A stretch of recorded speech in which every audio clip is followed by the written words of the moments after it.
Hey everyone, welcome back. Ready for another deep dive? Always. Today we're tackling something pretty wild. It's the scientific experiment called Universe 25. Oh, yeah, I've heard of that one. Fascinating. And a little creepy. Definitely creepy. One of our listeners sent us this description, and it's basically about a scientist who tried to create, well, a utopia for mice. A mouse paradise, huh? What could go wrong? That's what we're going to find out. Yeah. Spoiler alert, a lot went wrong. And the really interesting part is that there might be some uncomfortable parallels to human society. I can see where this is going. All right, I'm ready to dive in. Perfect. So, to help us break down the science and the implications, we've got a resident expert here ready to unpack it all. Well, this Universe 25 experiment was the brainchild of John Calhoun. He was a researcher back in the 1960s, and he was fascinated by the idea of population density and its effects on behavior. So he basically built this massive enclosure, right? Like a rodent dream home. Exactly. It was designed to house thousands of mice comfortably. Unlimited food and water, nesting materials, climate control, no predators to worry about. You name it, they had it. Sounds like the good life. So what happened? Did they all just live happily ever after? Well, that was the idea. Calhoun wanted to see how a population would thrive under these, ideal conditions. But that's not exactly how things played out. Okay, so spill the tea. What went wrong in mouse paradise? At first, things were booming. I mean, the mice were reproducing like crazy. Their population doubled every 55 days. They established territories within the enclosure. These dominant families kind of emerged in each area. So even with unlimited resources, they still formed these social hierarchies. It seems like it's kind of ingrained, right? Even with all their needs met, they still had this competition and these power dynamics. And it's interesting because even with all the resources, there was still inequality. Like some families had tons of offspring, while others struggled. So it wasn't all peace and harmony, even in the beginning. Not exactly. And as the population continued to boom, things started to get, well, weird. The mice began exhibiting all these signs of social anxiety, like this intense fear of being alone. Even though they had plenty of physical space, they still felt overcrowded. Right. And they started craving constant company, even for things like eating, which for mice is usually a solitary activity. Calhoun called this phenomenon behavioral sync, and he believed it was triggered by this overwhelming social density. So it's like, even though they weren't physically crowded, they were mentally and socially overwhelmed. That sounds pretty rough. It was, and as the pressure mounted, things got really dark. Okay, now you've got me on the edge of my seat. What happened next? Well, Calhoun started to notice these distinct categories of mice emerging, and some of them are pretty disturbing. Okay, you can't just leave us hanging like that. Tell us about these mouse personality types. All right. So first, there were the beautiful ones. These are mostly male mice, and they were impeccably groomed. They spent their days pretty much just grooming themselves, eating, sleeping. They hardly interacted with others, and they weren't even interested in mating. But this peaceful facade was kind of misleading. Uh-oh. I have a feeling there's more to the story. Yeah, if their routine was disrupted even slightly, they'd erupt in these sudden violent outbursts. So, like ticking time bombs and fluffy little bodies. Pretty much. Then you had the withdrawn females. These mice were also incredibly passive and just isolated themselves in their nests. Very low social interaction, and the reproductive rates plummeted. So it wasn't just the males. Both sexes were retreating from social engagement. What about the dominant mice, the ones who are, at the top of the hierarchy? Did they change too? Oh, absolutely. And it's kind of fascinating. Those dominant males who had once fiercely defended their territories, they started acting more like those beautiful ones, became passive, lost their drive, even neglected their mates and offspring. Calhoun called them the apathetic elites. Wow, so even the top dogs weren't immune to the effects of this social meltdown. But that leaves one more category, right? The mothers. What happened to them? This is where it gets really unsettling. The stressed mothers, as Calhoun called them. I think I can already guess where this is going, and it doesn't sound good. Yeah, as the social pressures intensified, these mothers became increasingly aggressive. They started neglecting their young, attacking them, and there were even cases of cannibalism. It was like their maternal instincts were completely distorted. Okay, that is dark. It's like this behavioral sync was corrupting even the most fundamental instincts. But I have to ask, how did this once thriving utopia actually collapse? What was the final chapter in this mouse tragedy? Well, despite having all the resources they could ever need, Universe 25 essentially stopped reproducing.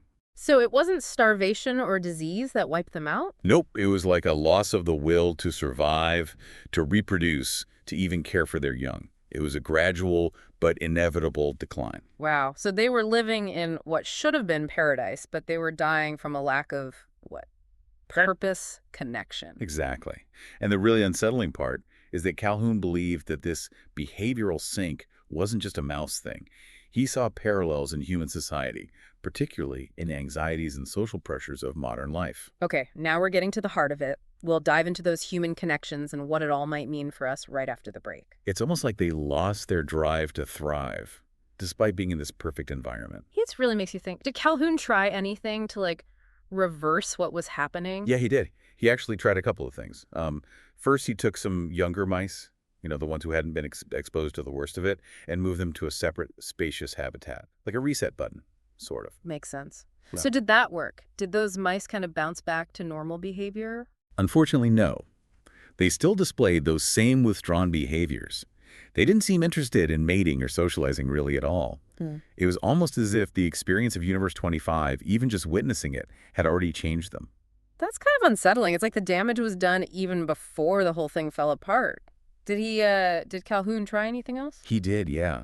He introduced healthy mice from outside of Universe 25 into the main colony.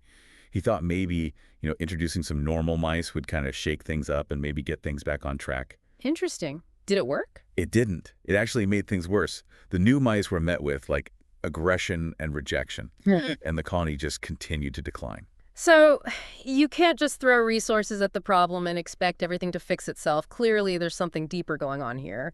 But let's shift gears a bit. I mean, we've been talking about mice, but this is a show for humans, right? Yeah. So let's get down to it. Is there, like, a connection between this mouse utopia going wrong and us? Human society? Right.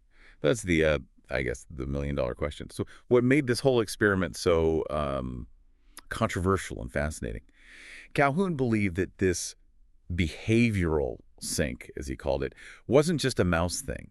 He saw some unsettling parallels to human society, especially in how we experience stress and social pressures, in modern life. Okay, I can see where you're going with this. So, like, what are some of those parallels? Well, think about all the information we're bombarded with every day. I mean, the news, social media, work emails. It's like a constant flood, right? And it can be incredibly overwhelming. Yeah, I feel that. It's hard to even keep up sometimes. Exactly. And then there's this pressure to always be connected, like available 24/7. Maintain your online persona, keep up with everyone else's, like, perfect lives online. It's almost like we're all living in our own digital universe 25, right? Surrounded by people all the time, even when we're alone. That's a really good point. And even in the real world, like physical spaces, the boundaries are getting blurrier. Think about, like, crowded commutes, open plan offices, the constant noise and activity of city life. It's also stimulating, but it can also be exhausting. Totally. And Calhoun believed that this level of social density, even if we don't consciously realize it, it could be contributing to our own version of behavioral sink. Those withdrawn mice, the ones who just kind of retreated into isolation and passivity. Some researchers see similar patterns in human behavior, especially in certain parts of the world, like Japan, for example. Oh, yeah. I read about that in the material you sent. They're dealing with declining birth rates, an aging population, and this thing called hikikomori, where people are just withdrawing from society completely. Right. And even before the pandemic, there were signs of this trend towards social isolation, increased rates of depression and anxiety, people feeling more disconnected, even though we're, supposedly more connected than ever through technology. So it's like, are we humans destined to repeat the mistakes of those mice? Is there any hope? Or are we just heading towards our own version of behavioral sink? Well, Calhoun wasn't just, trying to be a doomsayer. He was also looking for solutions. He actually believed that a big part of the answer was helping people find a sense of purpose and meaning in their lives. So it's not just about escaping social density. It's about finding something that gives our lives, direction, something to work towards. Exactly. The research you sent me talked about a few potential ways to do that. One was breaking free from limiting environments. And that could mean physical environments, like, literally getting out of the city and into nature. But it could also mean mental environments, like, breaking free from limiting beliefs or thought patterns. I like that. It's like we need to expand our horizons, both literally and figuratively. Right. And also talked about space exploration, pushing beyond our current limitations and working together towards a common goal. It's like we need a new frontier, something that rekindles that spirit of exploration and um, discovery. Yeah, exactly. And on a more individual level, it talked about the importance of fostering deeper, more meaningful connections to fight against social isolation. You know how the mice in Universe 25 became more and more isolated, even though they were surrounded by other mice? Yeah, it's like they were physically together but not really connected. Right. And it's kind of a reminder that we need to be intentional about building those relationships that actually make us feel supported and connected, the ones that bring us joy and make us feel like we belong. So it's about finding those connections that actually nourish us. Mm. Like finding people who share our values, who challenge us to grow, who make us feel seen and understood. Yeah, exactly. It's not just about being around people, it's about finding those connections that actually matter.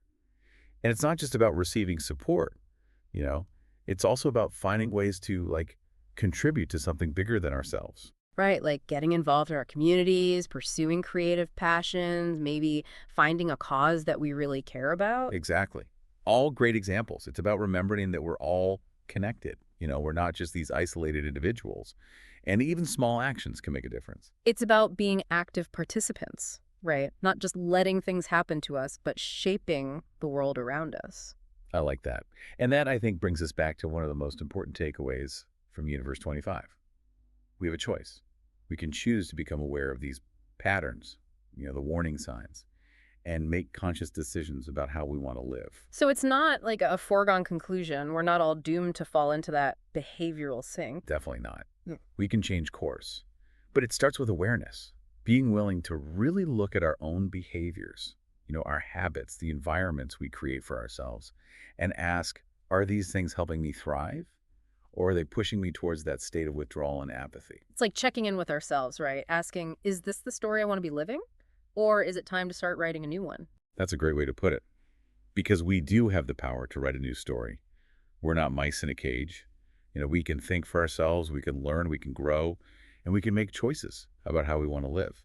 So let's talk about those choices. Like, what are some practical things that people can do, to kind of counteract those behavioral sink tendencies in their own lives? Well, I think it can start with really simple stuff like being more mindful of how you're spending your time and energy. Are you just, mindlessly scrolling through social media for hours? Hmm. Or are you doing things that bring you joy, stimulate your mind, connect you with others? So putting down the phone, getting off the computer, and engaging with the real world. Yeah. And it might mean being more selective about the people you surround yourself with. Yeah. Instead of trying to keep up with, like, you know, hundreds of online friends, Mm. focus on cultivating a few deep, meaningful relationships. The kind of people who support you, inspire you. The quality over quantity thing we were talking about before. Exactly. And maybe it's exploring those things you've always been curious about. Taking a class, joining a group, volunteering, Mm. or finally starting that creative project you've been putting off. It's about finding those things that give our lives meaning, that make us feel alive and engaged. Yes. And it doesn't have to be some huge life-altering thing. Right. Sometimes the most powerful changes come from those small, consistent actions. Right. Small steps, but done regularly, can lead to big changes over time. Totally. And be patient with yourself. I mean, change is a process, right? It doesn't happen overnight. There are going to be setbacks, challenges, but just keep moving forward, even if it's just one little step at a time. So, to everyone listening out there, if you're feeling overwhelmed, if you're sensing that, creeping feeling of disconnection or apathy, just remember that you're not alone. And more importantly, you have the power to change things. You have the power to choose how you respond to all the challenges of modern life. Hmm. You can choose to cultivate connection, find purpose, create meaning. You can choose to create a life that thrives. That's a powerful message and a great place to wrap things up. Thank you so much for sharing your insights with us today. And to all our listeners, thank you for joining us for this deep dive into Universe 25. We hope it's given you some things to think about and maybe even inspired you to take some action. Until next time, keep seeking, keep questioning, and keep choosing the story you want to live.